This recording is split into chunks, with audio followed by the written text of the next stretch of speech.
Programme मद्दे मुकाबिल में खुशामदीद। मैं हूं रबिया एहसन और मेरे साथ मौजूद हैं आमिर मतीन और रऊफ क्लास्टा। और अहम आज डिस्कशन होने जा रही है Rawalpindi ring road project RRR का अरबों रुपए का स्कैंडल। वजीर आजम के जाती दोस्त, करीबी साथी और माविन खसूसी इस बड़े स्कैंडल में फंस गए। सैयद जुल्फिकार बुखारी ओहदे से इस्तीफा देकर उन्होंने तहकीकात के लिए खुद को पेश कर दिया, जबकि दूसरी तरफ गुलाम सरवर खान ने रिंग रोड स्कैंडल के इल्जामात पर मीडिया के सामने आकर अपना मौकिफ दिया। इसी स्कैंडल से मुतालिक नए इंकशाफात। साबिक commissioner Rawalpindi captain retired Mahmood Ahmed ने बड़ा इंकशाफ कर दिया। रिंग रोड के डिजाइन में तब्दीलियां वजीर आजम इमरान खान के इल्म में थीं। इसके अलावा स्कैंडल के 3 मरकजी किरदार तौकीर शाह, साबिक कमिश्नर महमूद अहमद और साबिक डिप्टी कमिश्नर रावलपिंडी अनवारुल हक ने जो गैर मामूली मौकिफ दिया है, इस बारे में उससे भी आपको आगाह करेंगे।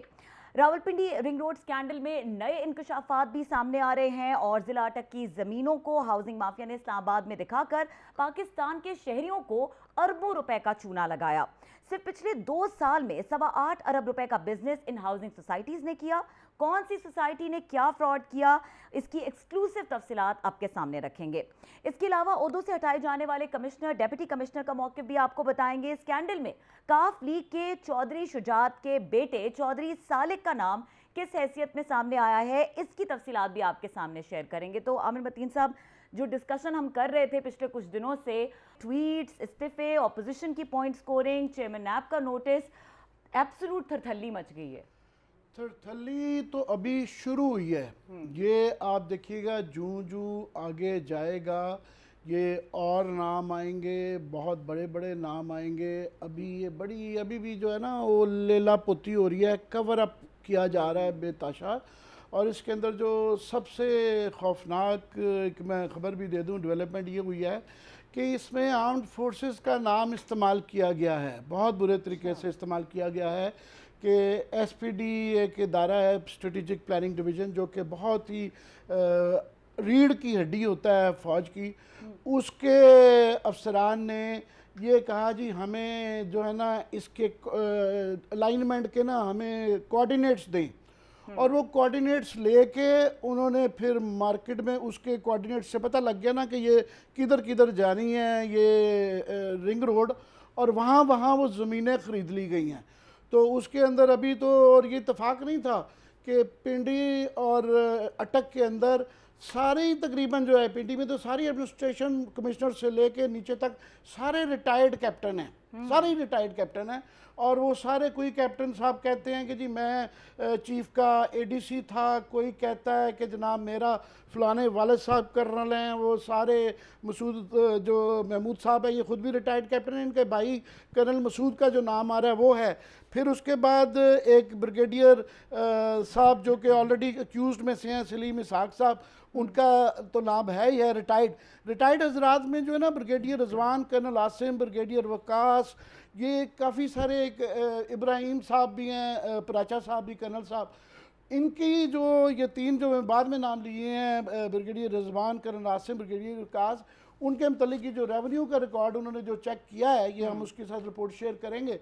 उसमें वो कहा जा रहा है कि जी उनके भी पर्टिकुलर्स नहीं दिए जा रहे, उनका शनाख्ती कार्ड नंबर नहीं पता, तो इसलिए जो है ना हम उनकी तफसील नहीं बता सकते कि इन्होंने कहाँ कहाँ क्या क्या गड़बड़ की। अच्छा। तो एक किस्म का कवर अप है, अभी छुपाया जा रहा है, मगर मेरी ये इतला है कि आर्मी के हाईएस्ट लेवल पे इसकी इंक्वायरी करवाई जा रही है, क्योंकि आर्मी का नाम इसके अंदर इस्तेमाल हुआ है। मगर अभी लेटेस्ट तो ये है कि जी आज बड़ा गरजे और बरसे हैं सरवर खान साहब भी कि जनाब मैं सू कर दूंगा और मेरा बिल्कुल कोई वो नहीं है। फिर उसके बाद जुल्फी बुखारी साहब ने अपने आप को इस्तीफ़ा दे दिया और पेश कर दिया है कि जनाब मैं जब तक वो नहीं क्लियर हो जाता वो होएगा। तो बात यह है कि हमने तो जसारत नहीं की इनका नाम लेने की। सरवर खान साहब का इनडायरेक्टली इम्प्लाइड नाम जो है वो जो कमिश्नर गुलजार साहब की रिपोर्ट है उसके अंदर शामिल है। उन्होंने पूरा एक पैराग्राफ लिखा हुआ है कि जनाब ये हमें बता दें कि इसको बिल्कुल ये फनल एरिया के साथ था, तो यहाँ पे ये इनको NOC एविएशन का कैसे मिल गया, फिर इसकी इनोवा हाउसिंग स्कीम जो थी, और यहाँ पे ये इनके पास बड़ी थोड़ी अराजी थी, 1000 भी नहीं थी, और उन्होंने कई हज़ार की फाइलें बेच दी हैं। तो वो किसी ना किसी का इन्फ्लुएंस तो यूज़ हुआ है, और इंटरचेंज भी वहाँ पे उनको दे दिया गया है कि जी इंटरचेंज भी वहाँ बन रहा है, तो इसके पीछे क्या है, तो इम्प्लाइड इनका नाम है। उसी तरह ही जो इनका जुल्फी बुखारी साहब का है, जुल्फी बुखारी साहब का भी रिपोर्ट के अंदर जिक्र इम्प्लाइड है। तकीर शाह साहब का जिक्र है कि तकीर शाह साहब ने अपना क्लाउट इस्तेमाल किया। ये हम नहीं कह रहे, सू करना है तो ये बिल्कुल अपनी जो है कमिश्नर गुलजार साहब को और जिन्होंने ये रिपोर्ट बनाई है उनको सूट करेंगे। हमने तो सिर्फ रिपोर्ट किया है, हम मैसेंजर हैं, तो हमारे पे कोई गुस्सा ना निकाले। और आप वजाहत भी दे चुके हैं पिछले प्रोग्राम में डिटेल से कि वजाहत क्या, उन्होंने कहा है कि तकीर शाह साहब ने वो अपना क्लाउड यूज़ किया है और यहाँ पे करवाया हुआ है। और जुल्फी बुखारी साहब का एक पहले कमिश्नर भी जो है ना, वो इस बात पे घर चले गए थे कि जनाब ये मैंने इसमें हाथ नहीं डालना। तो जब ये बिल्कुल वो सही कहते हैं, ये रिपोर्ट अभी ये भी प्रिलिमिनरी रिपोर्ट है, और वाकई इसकी जब जुडिशल फॉरेंसिक और सही किस्म की FIA की रिपोर्ट आएगी तो और मज़ीद चीज़ें खुलेंगी। मगर मैं ये कहता हूँ कि ये इत्तेफाक है कि सरवर खान साहब की कॉन्स्टिट्यूंसी के अंदर उनके एक ख़ानदानी रवाबत जो उनके बेटे के वो हैं, उसको NOC एविएशन का मिल जाता है, और वो बिल्कुल वहाँ पे इंटरचेंज भी खुल जाता है। तकीर शाह और जुल्फी बुखारी ये आपस में इनकी शायद उनका ननिहाल और इनका ददयाल की रिश्तेदारी है, और इनकी ख़ानदानी मौरूसी ज़मीन जो है ये भी इत्तेफाक है कि ये भी ऐसे ही वो उसके अंदर आ जाती है, जो मरला की एक्सटेंशन यहीं से है और कोई रास्ता ही नहीं था, ये भी इत्तेफाक है। बाकी भी इत्तेफाक है कि आप देखें, ये ओरिजिनल लोगों को दोबारा समझा देंगे ये स्टोरी है क्या। स्टोरी ये है कि प्राइम मिनिस्टर ने बार बार ये कहा है कि जनाब जो शहर हैं अब ये ऊपर की तरफ लेके जाने, हमें ये वर्टिकल शहर खड़े करने, हॉरिजेंटल नहीं खड़े करने। और उनकी जो इस पॉलिसी की टोटली बरखिलाफ ये है कि आपकी जो ओरिजिनल आपकी अलाइनमेंट आई थी वो सीधी अडयाला, रवाज से अडयाला आ रही है, अडयाला से सीधी ठल्लियाँ एयरपोर्ट के साथ आ रही है। ये 8 किलोमीटर पीछे ले गए ये रिंग रोड जो ये बनाई गई, और वो नहीं की है। और स्टोरी ये है, जो कमिश्नर साहब की रिपोर्ट है, जो कि उनके डिप्टी कमिश्नर और बाकी अब जो है कॉन्ट्रडिक्ट कर रहे हैं। कमिश्नर साहब ये कहते हैं, गुलजार साहब अपनी रिपोर्ट में बुनियादी तौर पे वो कहते हैं जनाब इसकी ये जो मूरत तक ले ली गई, ये अप्रूवल लाजमी था कि चीफ मिनिस्टर के उस लेवल पे जाके एक अप्रूवल आता। इन्होंने इस तरीके से ट्विस्ट किया कि ये लोगों को, हर डिपार्टमेंट को एक इम्प्रेशन दिया कि ये उनका अप्रूवल है और इम्प्लाइड अप्रूवल है, जबकि वो अप्रूवल नहीं था। जबकि डिप्टी कमिश्नर साहब का हमने उस दिन भी दिया, ADCG जो हैं जिनको साइड पे किया गया, उनका भी, उन सब के ये वर्जन्स आ रहे हैं कि नहीं जनाब वो ये सारों को ब्रीफ किया जाता रहा है, इनके नोटिस में लाया रहता है। तो इसमें या तो फिर चीफ मिनिस्टर और वो लोग जो कि इनको ब्रीफिंग मिलती है उनकी नाअहली है, या फिर कहीं ना कहीं उनकी भी शमूलियत आती है, ये आती है। मगर फैक्ट ये है कि वो बेताशा एरिया कोई 23 किलोमीटर स्क्वायर किलोमीटर का एरिया आ जाता है जो इसके अंदर लाया गया, और उसके अंदर 2.5-3 साल से ये जारी सिलसिला था। 2018 से कह लें कि इश्तिहार, ये जाली जो अलाइनमेंट जो कि अप्रूव्ड नहीं थी वो बाहर निकल आई, और वहाँ पे इश्तिहार आ रहे हैं और धड़ाधड़ खरबों रुपए की लोग लूटे गए हैं। ये नहीं है कि गवर्नमेंट का 25 बिलियन जा रहा है या जी 2 अरब रुपए का गवर्नमेंट का जो लैंड एक्विजिशन की ख़राब है। बात ये है कि असल जो नुकसान हुआ है वो भोली भाली आवाम का है, जिन्होंने प्लॉट यहाँ पे ख़रीदे, खरबों के ख़रीदे। और ये हमने 2-4 प्रोग्राम तो हमने किए। फॉर एग्जांपल इसके अंदर जो मेन एक्यूज्ड हैं वो कैपिटल स्मार्ट सिटी, हमने ये प्रोग्राम किया था कि जनाब इनके पास 7,000 का अप्रूवल है, ये 60,000 के प्लॉट बेच गए हैं, और वो ये हाई राइज बिल्डिंग दिखा रहे हैं, इनका तो 3 मंजिला से ज़्यादा का अप्रूवल भी नहीं है और प्रिलिमिनरी अप्रूवल है। तो अभी जो है ये सिर्फ बातें नहीं रह गई हैं।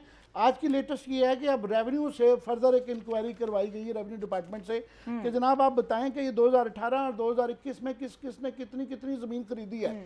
तो फैक्ट ये है कि ये सारे इत्तफाकात हैं कि ऐसे ही होता रहा, मगर इस दौरान में FIAs होती रही, ये ढाई अच्छा। 3 साल से सिलसिला जारी था कि जाली अलाइनमेंट के जरिए धड़ाधड़ लोग खरीदते थे। उसके बाद जी पैमरास होती रही, ये इश्तिहार टीवी पे चल चल के अभी भी चल रहे हैं बेताशा इश्तिहार। पैमरा नहीं रोक रही कि जनाब ये अप्रूवल नहीं है, जब तक असूल है कि लेआउट प्लान फाइनल नहीं होता ना आप इश्तिहार कर दे सकते हैं ना बेच सकते हैं। और फाइलें बिक रही हैं और धड़ाधड़ खरीदो फरोख्त हो रही है। Anti corruption, police, revenue department, administration सब सोई हुई थी। अब सडनली सबको आ गया और ये लिस्ट अब आ गई और है। प्रॉब्ली सोशल मीडिया के ऊपर भी विदाउट सोशल मीडिया पे क्या टेलीविजन पे चलती रही हैं जो है, सोशल मीडिया पे तो बेताशा टेलीविजन के ऊपर बेताशा इश्तिहार चले हैं। अभी ये मैं सिर्फ ये बता दूं कि ये दिखा दें कि ये जो रिपोर्ट है ये अभी आ गई है कि किन किन हाउसिंग सोसाइटीज़ ने जो कि सारी तकरीबन इलीगल हैं और कईयों के ऊपर नैब के केसेस हैं फ्रॉड के, और कईयों के पास FIA के केसेस हैं। इनके किसने कितनी की है पूरी लंबी लिस्ट है। अगर ये प्रोड्यूसर साहब दिखा सकें कि इस्लामाबाद कोऑपरेटिव हाउसी, motorway city, greenfield developers, life residential, airlines associate developers, highland smart city, Fatima जो है town, Al Noor developers, Ittehad, Nova, new airport, ये सारी लंबी एक लिस्ट आ रही है। मगर इसमें मुझे लगता है कि इन्होंने बताया ये है कि जी टोटल ट्रांजैक्शंस जो हुई हैं ना 490 ट्रांजैक्शन हुई हैं। 490 जो है ना इस इलाके में ज़मीनों की खरीदो फरोख्त हुई है। और वो कह रहे हैं कि तकरीबन 11,000 कनाल जो है ना ये इस दौरान में ये जाली अलाइनमेंट के बाद खरीदी गई है। 11,000 से ज़्यादा है। और तकरीबन जो मार्केट वैल्यू उन्होंने जो बताई हुई है वो 8 अरब है। 8 अरब कोई 23 करोड़ रुपए है। पर मैं समझता हूँ ये नाकाफ़ी है, क्योंकि इसमें से नज़र आ रहा है मुझे कि फॉर एग्जांपल दो जो सबसे बड़े बेनिफिशरी रहे हैं जिस तरह कैपिटल स्मार्ट सिटी और गुलजार जो है, ये गुलजार साहब की मेरा ख्याल वो ये ब्लूबर्ड जो है, ये दो इसमें से मुझे मिसिंग नज़र आ रही हैं जो कि सबसे ज़्यादा। अब देखिए मूरत जो है ये ठलियाँ से 7-8 किलोमीटर पीछे है। वहाँ से लेके तो आगे ये ले गए जी वो CPEC के साथ, और बहाना ये इशू ये बनाया कि जी ये इसके ऊपर बोझ पड़ जाएगा मोटरवे के ऊपर। तो CPEC पे जब डालेंगे तो उसके ऊपर बोझ नहीं मिलेगा। जो ये CPEC की सड़क जो आ रही है डेरा इस्माइल खान से यहाँ तक हसन अब्दाल तक जो है, उसके ऊपर जो ये सारी की सारी इन्होंने डाल दी। तो अभी क्लास साहब से इसका पहले ओपिनियन ले लें, फिर मैं बताऊंगा कि इन्होंने मज़ीद क्या क्या इसके अंदर जो है लोगों को समझाने के लिए क्या क्या फ्रॉड किए। जी क्लास साहब, एक तो सोसाइटीज़ अभी सामने आनी शुरू हो गई हैं, उनके फ्रॉड सामने आने शुरू हो गए, और स्पेशली जो रिएक्शन आया है तो ये एक्चुअली क्या चल रहा है, इस्तीफ़ा इसके पीछे क्या है, और ये जो गुलाम सरवर साहब का गुस्सा है, इज रियली एंग्री या कुछ और कोई और सेंटिमेंट्स इमोशंस हैं? ये क्रेडिट तो है पहले हमारे चैनल का भी है, आमिर मतीन साहब का भी है। एब्सोल्युटली कि स्टोरी को जिस तरह इन्वेस्टिगेट करके आमिर साहब ने डिटेल्स लाई हैं पिछला पूरा हफ्ता जो है, हम तकरीबन इसी को फॉलो करते रहे हैं। जब पूरा मीडिया जो है, अच्छा मीडिया वाले बड़ा मुश्किल होता है इनको, हाउसिंग सोसाइटीज इन्वॉल्व हों तो टच नहीं करते हैं उनको, बिग बैरन्स होते हैं, बड़ा बिजनेस होता है, पैसा इश्तिहारात जैसे भी है।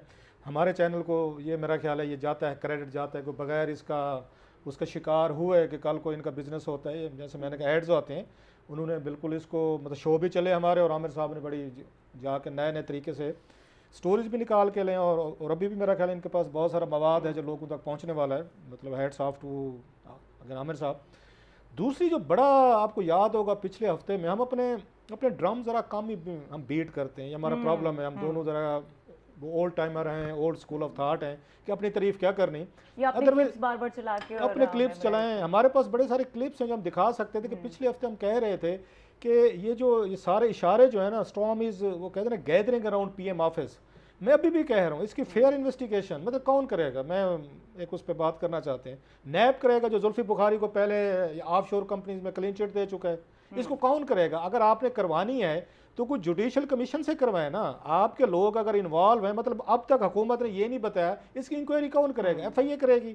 FIA में जरूरत है कि जुल्फी बुखारी को बुला के उसे या सरवर खान साहब से या किसी और या बिग गन से, वजीर हाउस में एक दो और लोग भी बैठे हैं, मैं पूरी कहानी आपको सुनाता हूँ कि थोड़ा सा मैंने भी इस पर काम किया है, तो वो फिर उनको बुला के उनसे सवाल जवाब कर सकते हैं। इनमें जरूरत है इतनी? आपको इतना बड़ा स्कैंडल है और इसके सारे ताने बाने जो हैं ये वजीर आजम हाउस से मिल रहे हैं। मैं आपको इसकी डिटेल थोड़ी सी बताता हूँ मैं उसके। लेकिन क्लासेस हमें ये नहीं भूलना चाहिए कि वजीर आजम ने इस इंक्वायरी को, वजीर आजम साहब ने फिर सुन लें कि कौम नाराज हो जाएगी। इन्होंने शुगर स्कैंडल की इंक्वायरी दी, इनके जाती इनके फिर दोस्त शामिल थे उसमें, उसमें असद उमर का नाम आया, उसमें अब्दुल रज़ाक दाऊद का नाम आया, उसमें उस्मान ये बुज़दार का नाम आया, उसमें तमाम इनके करीबी लोग हैं, उसमें इनका जहांगीर तरीन साहब का इसी तरीके से नाम आया था जैसे जुल्फी बुखारी का आ रहा है। अब उसमें देखते हैं वीट का स्कैंडल हुआ, यही कुछ हुआ। फिर उसके बाद हमने अद्वियात का देखा, इनके अपने लोग इसमें मुलव्वस थे। फिर हमने IPPs का देखा, इनके अपने इन एडवाइजर और वजीर शामिल थे, उसमें खुसरो बुख्तियार भी था, फिर रज़ाक दाऊद था, फिर उसमें तरीन था, और फिर वो हाशिम बख्त एंड कंपनी। अब हो ये रहा है कि जो स्कैंडल आ रहा है, इमरान खान साहब के करीबी डोनर्स या दोस्त जो है ना, उनके नाम आना शुरू हो गए। ये करते क्या हैं, फौरी तौर पर इंक्वायरी ऑर्डर कर दें और भले भले ले लें, उस पर एप्रिसिएशन भी ले लेते हैं जी हमने इंक्वायरी ऑर्डर कर दिया जैसे आपके किया है। उसके बाद ये मुझे बताया किसके खिलाफ इन्होंने एक्शन लिया है। अब बुज़दार साहब का इसमें नाम आ रहा है, मैं आपको थोड़ी सी उसकी डिटेल बाद में बताता हूँ। मैं बुज़दार साहब का भी आ रहा है। इमरान खान साहब ने खुद इसकी रिंग रोड की मीटिंग चेयर की है, जनवरी में की अभी इसी साल, बिल्कुल। और उसमें एक वो चल रहा है, अगले सेगमेंट में हम उसको और इसको बताएंगे। मौक़िफ़ भी एंडोर्स कर रहा है जी। उस पे 3 मौक़िफ़ जो है मैं आपके साथ अभी शेयर करूंगा। मेरी उससे बात हुई, तोकीर शाह से बात हुई है। अच्छा।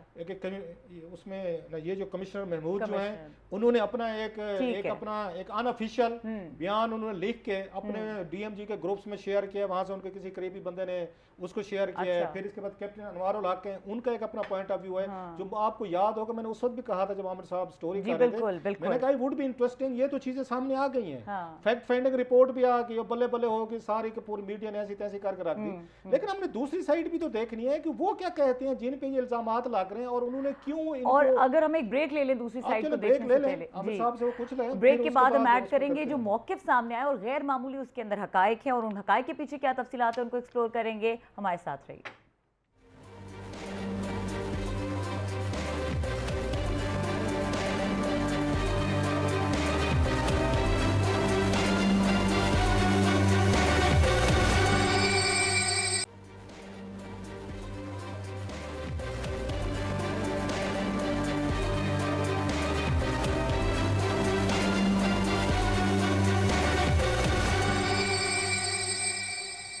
वेलकम बैक, और एक बार फिर डिस्कशन को कंटिन्यू करेंगे। आमिर साहब, जिस तरह से नए इंकशाफात सामने आ रहे हैं, ये इंटरेस्टिंग होती जा रही है बहुत ज़्यादा। इंटरेस्टिंग नहीं, ये बड़ी तकलीफदेह है। और ये हम जो बार बार कहते हैं कि प्राइम मिनिस्टर को और इस गवर्नमेंट को फौरी तौर पे तमाम हाउसिंग, ख़ास तौर पे शहरों के सबर्ब्स के अंदर जो ज़राती ज़मीन लेके जा रही हैं, उनको बंद कर देना चाहिए। ये आप देखें, ये पॉलिसी बना रहे हैं ऊपर ले जाने की, और फिर जो अलाइनमेंट चेंज कर रहे हैं वो हॉरिजेंटली कर रहे हैं, वो बाहर की तरफ है। ये तमाम जो आप देखें ना, चक्री से जब आप आते हैं, ये ठलियां से इस्लामाबाद से निकलते हैं, वो कितना ग्रीन पैच है, वो वाइल्ड ऑलिव का पूरी चारों तरफ लगी हुई है, और वो ऑलिव कंट्री है। मगर उन्होंने पूरी बना दी है। ये ज़रा लोगों को फिर समझाने की ज़रूरत है कि ये हुआ क्या है। ये ज़रा पुराना प्रोड्यूसर साहब ज़रा नक्शा दिखाइएगा कि ये अलाइनमेंट थी क्या, 2017 से ये बना, 2018 से ये नक्शा ज़रा पूरे सफ़े पे अगर चला सकते हैं तो दिखाएं करीब से, पूरे उस पर वो करवाएं पूरे स्क्रीन पे, अगर इसको थोड़ा सा क्लोज अप इसके ये देखें, ये बिल्कुल अडयाला रोड से सीधा ठलियाँ जो है वहाँ पे जाके मिलता है। ये वाली अलाइनमेंट थी। उसके बाद ये जाली अलाइनमेंटें जो कि अप्रूवल जो चीफ मिनिस्टर का, कमिश्नर साहब के बकौल कम अज़ कम नहीं आया था, इसके 2-2, 3-3 ये देखें अलाइनमेंट्स चेंज होती रही हैं। हर कोई अपनी मर्ज़ी करता रहा, जिसका जहाँ ज़ोर लगा, और उसको बिल्कुल ये वहाँ से लेके आप ये पूरा 23 स्क्वायर किलोमीटर का एरिया CPEC ऊपर तक ले गए, ऊपर से लाए। और यहाँ पे जो सबसे बड़ा फ्रॉड ये हुआ वो होता है इंटरचेंज का, लोकल एरिया एक्सेस जिसे कहते हैं। कानून ये कहता है कि जनाब वहाँ पे आप अगर गवर्नमेंट प्रॉपर्टी खरीदती है, जहाँ पे इन्होंने इंटरचेंज करना होता है, लोकल एरिया एक्सेस देनी होती है, वहाँ इर्द गिर्द जो है ना, पहले गवर्नमेंट वो प्रॉपर्टी खरीदती है क्योंकि उसके वैल्यू ने बढ़ जाना होता है, और वहाँ पे सर्विस एरिया भी खोलने की ज़रूरत होती है। तो वहाँ पे तमाम में इंटरचेंज कर दिए गए, मूरत में भी कर दिया गया, CPEC पे भी कर दिया गया, एक ये मेरा ख्याल एयरपोर्ट के पास भी एक इंटरचेंज दे दिया गया, और कोई ज़मीन नहीं खरीदी। वो ख़रीद के एक दफ़ा ये नोट्स में डाला, खिलवा के उसके बाद अगले जो मिनट्स के अंदर जो है वो चीज़ फिर गायब हो गई। अब वहाँ पे फिर बिल्डर्स के लिए कि इंटरचेंज खुल गया है, ये एक निशानी होती है पब्लिक के लिए कि जी इसका मतलब यहाँ से रास्ता खुल रहा है और ये इजी एक्सेस हो जाएगी। खरबों रुपए की उन्होंने जब ज़मीनें बेच ली हैं, अब पूछा कि जनाब ये आपने इंटरचेंज खुलवाया था कि इसके गवर्नमेंट का आपने वैल्यू बढ़ानी है और ये जो इसका कानून का सहारा लिया गया था, किधर है वो लैंड, क्यों नहीं परचेज़ किया गया? अब सब खामोश हैं। मगर इसकी जब ऑडिट सारा वाला होगा तो उसके बाद ही सारी चीज़ें आएंगी। मगर मैं क्विकली एक और इसके अंदर जो फ्रॉड है वो ये है कि बड़ा अच्छा एक लफ्ज़ यूज़ किया गया है इसके अंदर बार बार, जिस तरह पनामा के अंदर बड़ा मशहूर हो गया था कि जी खोसा साहब ने माफिया का जिक्र कर दिया, तो माफिया लफ्ज़ बड़ा हो गया। तो इन्होंने अवॉइड किया माफिया का लफ्ज़, इन्होंने यूज़ किया है रेंट सीकिंग सिंडिकेट, जो है ना, अच्छा। रेंट सीकिंग सिंडिकेट, जो कि बेसिकली एक माफिया, एक सीधा माफिया कह रहे थे ठीक है। ये एक पूरी सिंडिकेट बनाई हुई थी जिस तरह माफिया की सिंडिकेट होती है। उसके अंदर जो एडमिनिस्ट्रेशन भी शामिल थी, पॉलिटिशियन भी शामिल थे, रिटायर्ड एंड सर्विंग जो है वो वर्दी वाले हमारे भाई भी थे। उसके बाद बिल्डर्स तो ऑफ कोर्स थे ही थे। सुना है कि चौधरी का बरखुरदार शुजात हुसैन के चौधरी सालिक साहब का भी नाम आ रहा है वो ये जो रिपोर्ट है इसके अंदर वो जो है इफ्तिखार गुम्मन साहब हैं गालबन, उनकी एक हाउसिंग स्कीम है, उसके साथ उनका भी नाम है कि ताल्लुकात हैं। पर मेरी ये चौधरी सालिक से इतफाकन इनडायरेक्टली एक बात हुई तो उन्होंने मैसेज कन्वे किया है कि जनाब इस ख़ानदान से गुम्मन साहब से हमारा ताल्लुक बहुत ज़्यादा है, मगर हमारा कोई इसके अंदर जो है लेन देन नहीं है। ये उनके मलिक बकौल रियाज के साथ, जो मलिक रियाज को याद है आपको, चौधरी परवेज अली साहब ने 2200 उन्होंने कनाल सरकारी जंगल ज़मीन दी थी और उसके बदले जो 400 कनाल ज़मीन मलिक रियाज ने इनको पेश की थी वो भी चौधरी सालिक और उनकी फैमिली के नाम भी थी। वो भी इत्तफाका नहीं हुआ होगा आमिर साहब, इसमें सारे इत्तफाक ही होते हैं, चौधरी साहबान के बगैर कोई काम हो नहीं सकता। सारे इत्तफाक हैं। मगर आपने जो बात की है सबसे बड़े बेनिफिशरी जो है, हम बात तो आगे कर रहे हैं ना अडियाला से आगे, जो पीछे रवाज से आ रही है वो अल्हम्दुलिल्लाह बैरिया के साथ साथ से आ रही है। सबसे बड़े बेनिफिशरी जो हैं वो मलिक रियाज साहब हैं। एलिफेंट इन द रूम उसका कोई जिक्र नहीं कर रहा बिल्कुल भी है, सबसे बेनिफिट वो हैं।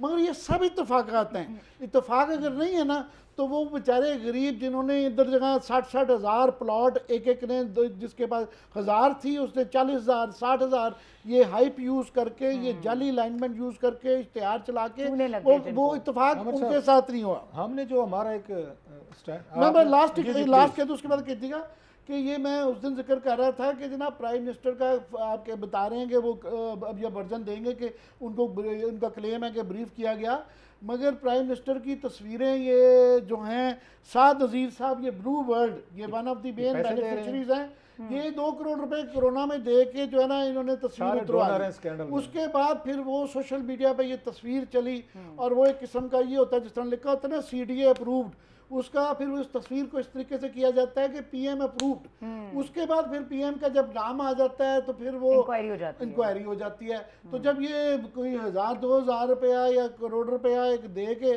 वो 2 करोड़ की जगह 10 अरब रुपए का जो ज़मीन बेच जाते हैं, उस वक्त वो ये एहसास होता है कि ये 2 करोड़ रुपया बड़ा महंगा पड़ जाता है।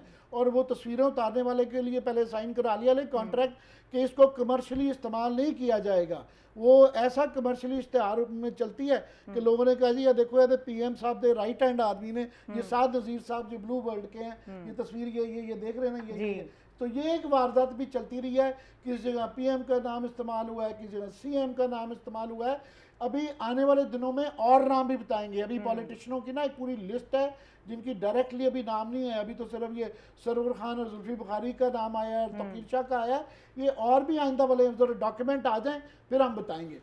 अच्छा क्लास साहब, ट्विस्ट जो है वो बड़ा मज़ेदार इस तरह से हो गया, मैं बार बार इसलिए कह रही हूँ पेनफुल तो ये है, लेकिन जो इंपॉर्टेंट चीज़ सामने आ रही है कि जो आपने चीज़ इंडिकेट की थी जब हम पहले दिन इस प्रोग्राम का जिक्र, इस पूरी चीज़ का जिक्र कर रहे थे कि ये जब स्टोरी जैसे जैसे अनफोल्ड होगी तो इसकी शेप पता चलेगी।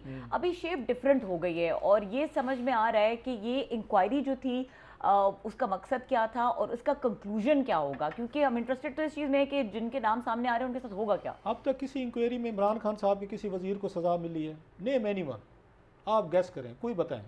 तो आपका So ख्याल है far, जुल्फी मुश्किल बुखारी है इसका जवाब हुई देना। ये पूरी कौम बता दें ना, अब तक 10 इंक्वायरियां हो चुकी हैं, हम बल्ले बल्ले ढोल पीट चुके और हैं, सबसे ज्यादा और भी सारे इस दोस्त चीज़ को उन्हीं के करते थे नाम है, कि- सबके नाम है, हमने तो नहीं दिए, उन्हीं के नाम आते हैं। उन्होंने किसी एक को उन्होंने सजा दी है, कोई एक बता दें, 2-4 को हटाया भी सही तो 6 महीने 3 महीने बाद वापस ले आए। आजम सवाती साहब पे, उनके फ्रॉड पे, मिस्टर फ्रॉड, अगर मिस्टर फ्रॉडी का किसी को मिलना चाहिए ना टाइटल, वो आजम सवाती को मिलना ये हम चाहिए। नहीं कह रहे सुप्रीम कोर्ट की डॉक्यूमेंट सर ये 5 का पलंदा है, मैं दिखा चुका हूँ, कल फिर ले आऊंगा। 5 उसको जीआईटी ने, ये एफआईए की जीआईटी ने उसके फ्रॉडों पर मुश्तमिल रिपोर्टें जमा करवाई, वहां इस्तीफा दे दिया, और फिर वो आके इमरान खान साहब ने महीने बाद उसको दोबारा वजीर बना दिया। वो इस वक्त इनका तरक्की देके रेलवे रेलवे का। वो रेलवे को ठीक कर रहा है, और सुना रेल पाम में वहां पे बड़े बड़े एक इशू चल रहे हैं, वो किसी और स्टोरी करेंगे। रेल पाम पे इस वक्त आजम सवाती साहब क्या खेल खेल रहे हैं। खान साहब इस मामले बड़े खुले दिल के हैं। वो वक्ती तौर पर, क्योंकि अपोजिशन ने इसको उठाया, हमने उस पर मीडिया पे पहले ब्रेक की स्टोरी, यहाँ से अपोजिशन ने नाम लिए, तो खान साहब का स्टाइल भी यही है कि फौरी तौर पर इंक्वायरी करो, यारों दोस्तों को बचाओ, 2-4 दिन आगे पीछे करके। ये यहाँ पे क्या हुआ था आपको, आतिफ खान साहब ये थे, ये उसके बाद शहराम तरकाई वगैरह, जो उनको डिसमिस किया गया था, रिजाइन दिया गया आज ही था, तस्वीरें आ गई थी, केपी वो के आज मिले हैं। और वो मसूफ जो है दोबारा वजीर बन गए हैं। सो इमरान खान साहब बड़े अच्छे दिल के मालिक है, किसी का बुरा नहीं चाहते। वो उदय भाई वाली वेलकम फिल्म वाला कि दिल के बुरे नहीं है, वक्ती तौर पर गुस्सा आ जाते, दिल के बुरे नहीं है। दूसरी आमिर साहब ने अभी एक बात की, वो तस्वीर वाली मुझे याद आ गया। अब कभी जाए ना, ये बैठे होते हैं यहाँ पे, ये सड़कों पे, फुटपाथ पे, हाथ देखने वाले, तोता फाल निकालने वाले, इस तरह के, इन्होंने अपने अपने साथ बड़े इंतने मशहूर लोगों की तस्वीरें रखी होती हैं। वो बेशक मशहूर आदमी एक कैमरे को नहीं देख रहे, किसी और साइड पे देख रहे हैं, लोगों को मुतासिर कर रहे होते हैं कि देखे बड़े बड़े लोग, उसमें डिप्टी कमिश्नर के साथ होगा, कमिश्नर साथ, कोई यहाँ सियासतदान के साथ, कोई वजीर के साथ, कोई डीसी के साथ, सबके साथ। ये वही वाले हाउसिंग सोसाइटीज वाले के पास तरीका वारदात आ गया। अगर आपको याद हो, एसएम इमरान, ये लाहौर वाले जो आपके रूडा के हैं, वो खुद फरमा रहे हैं कि इमरान खान साहब को हम डोनेशन देते रहे हैं, और डोनेशन के बदले में उन्होंने लाहौर पूरा आपका डेवलपमेंट अथॉरिटी उनके हवाले कर दिया। पता ये चल रहा है कि हाउसिंग सोसाइटीज के जो बिल्डर्स हैं, कंट्रैक्टर हैं, ठेकेदार हैं, माफियाज हैं, वो जाते हैं खान साहब को 2-2-2.5 करोड़ रुपए के इनको चेक पकड़वाते हैं, लकड़ी के साथ में तस्वीर लगते हैं, साथ ही मीडिया को जारी करते हैं, अखबारों में इश्तिहारात, उसके बाद भोली आवाम जो अगेन मुझे नहीं समझ आ रही इनके पास पैसा कहाँ से आ रहा है, किस तरीके का आ रहा है, वो यही तस्वीरें देख के वो जाके प्लाट लेना शुरू कर दिए। हालांकि मैं पहले कह चुका हूँ कि इस्लामाबाद में 120 तो गैर कानूनी थी, मतलब पिंडी में कितनी ऐड करता है ना ये क्रेडिबिलिटी में। और इसके अलावा पीएम ऑफिस क्या रोल प्ले कर रहा है, और इंकशाफात आपने करने थे, ब्रेक का टाइम हो चले गया। ब्रेक कर लें, आपके साथ नसल Unfortunately, पर रहूंगा कि जनाब पीएम ऑफिस में जो बड़े साहब बैठे हुए हैं, जी असल जो मसला उनका कैप्टन साहब के साथ शुरू हुआ। कैप्टन साहब जरा इमरान खान साहब के साथ खुल गए थे 2-4 मीटिंग्स में, तो उन्होंने 2-4 शिकायतें लगा दी थी खान साहब के करीबी लोगों के कि हुजूर ये लोग हैं जो तमाम मामलात में इंटरफेयर कर रहे हैं, वो जरा वापस आए कि ये सारी इंक्वायरी शुरू कहां से ब्रेक हुई के बाद और चक्कर क्या आके, था। ब्रेक के बाद इसको जानते हैं, हमारे साथ रहिए।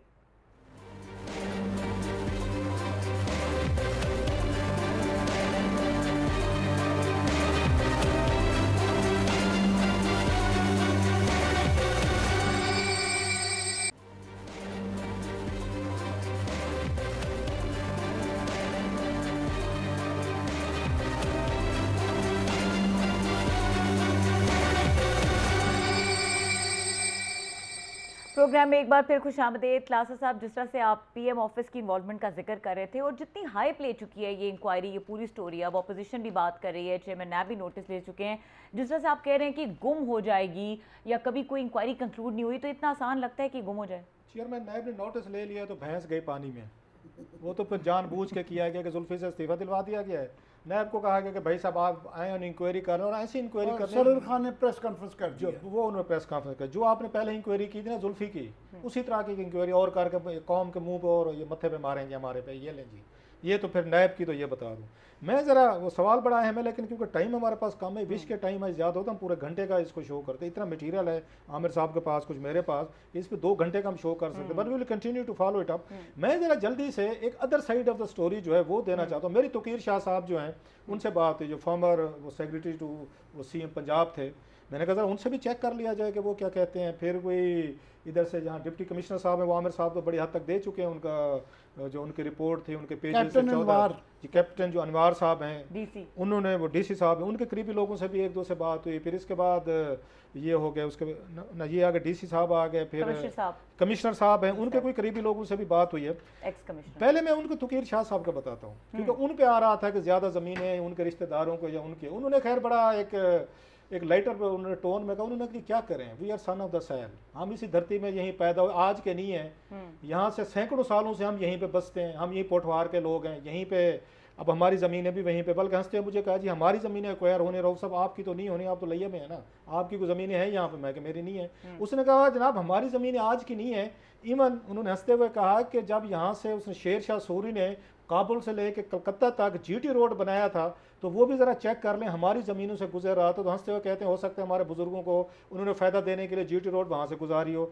फिर उन्होंने कहा जब अंग्रेज़ आए यहाँ पे, अगेन इन लाइटर टोन वो कह रहे थे, उन्होंने कहा जब अंग्रेज़ यहाँ पे आए तो उन्होंने भी वहाँ पे रेलवे, ये जो ट्रैक जो है ना वो भी हमारी ज़मीनों से गुजर रहा है, वो भी साफ ज़रा लैंड को फ़ायदा देता है, हो सकता है अंग्रेज़ों के साथ को मिली भगत हो।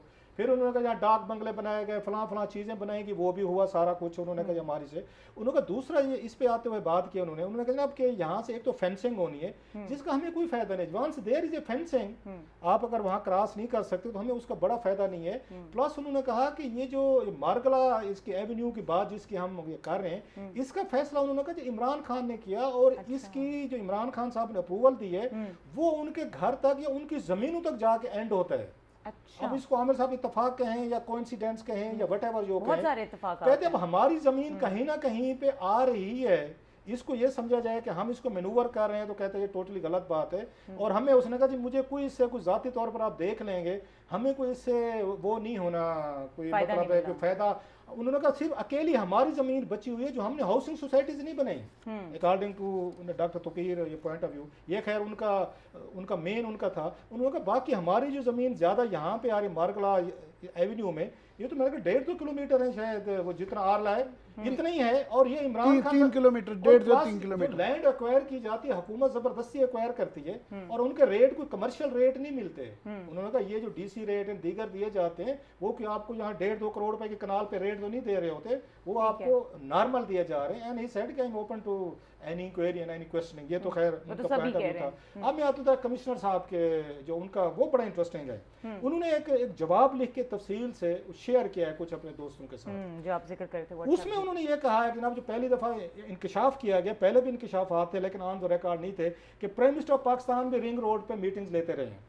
अच्छा। और अकॉर्डिंग टू इनके यहाँ पे वो ये पसवाल का जिसका जिक्र किया जाता है एक लूप वहाँ पे भी बनाया गया है, उसकी अप्रूवल जो है वो वज़ीर आज़म पाकिस्तान ने एक स्टैंडिंग कमेटी किया, उन्होंने आकर मीटिंग चेयर करते हुए दी थी। अच्छा। और जो फिजिबिलिटी रिपोर्ट्स बनी थी जिसकी बात आमिर साहब भी कह रहे हैं, जिस पे पूरा स्कैंडल खड़ा हुआ है कि इन्होंने वज़ीर आला पंजाब से दोबारा उसको वो नहीं करवाया था, अप्रूवल नहीं दिलवाई थी, तो वो ये कहते हैं वज़ीर आज़म के नोटिस में भी था मेरी, और प्लस जो उनका बयान है ये उनका एक अनऑफिशियल वर्जन है सो फार जैसे मैं कह रहा हूँ, तो वो ये कहते हैं कि जनाब कि इसमें जो चेंजेस की गई हैं, इसमें FWO जो है, फिर वही हमारे भाई आ रहे हैं FWO, उन्होंने अनसोलिसिटेड अपनी एडवाइस दी थी, सोलिसिट नहीं की गई थी, मंगवाई नहीं थी, उन्होंने कहा नहीं हमने देनी है 64 रुपए की, उन्होंने 64 अरब रुपए की अपनी पेशकश कर दी थी। अनफॉर्चुनेटली से टाइम खत्म हो गया, बस देख लें फिर आजकल बहुत कुछ कहने को, लेकिन हम इसको कल जो है ना कैप्टन ये महमूद साहब का और ये हो गया अनवारुल हक साहब है इनका, और अभी मैंने आपको प्राइम मिनिस्टर ऑफिस में ADC का भी वो जो एडिशनल डिप्टी कमिश्नर रेवेन्यू है उनका भी आया हुआ है, और जो प्राइम मिनिस्टर ऑफिस में जिस बड़े अफसर के साथ ही मेस्ड अप प्रॉब्लम्स हैं, ये कैप्टन महमूद साहब he messed up with the wrong marine, तो वो स्टोरी जो है ना रहेगी। चलो कल ठीक है, इसके बारे में बात करेंगे अपने अगले प्रोग्राम में। इजाजत दीजिए, अल्लाह हाफिज।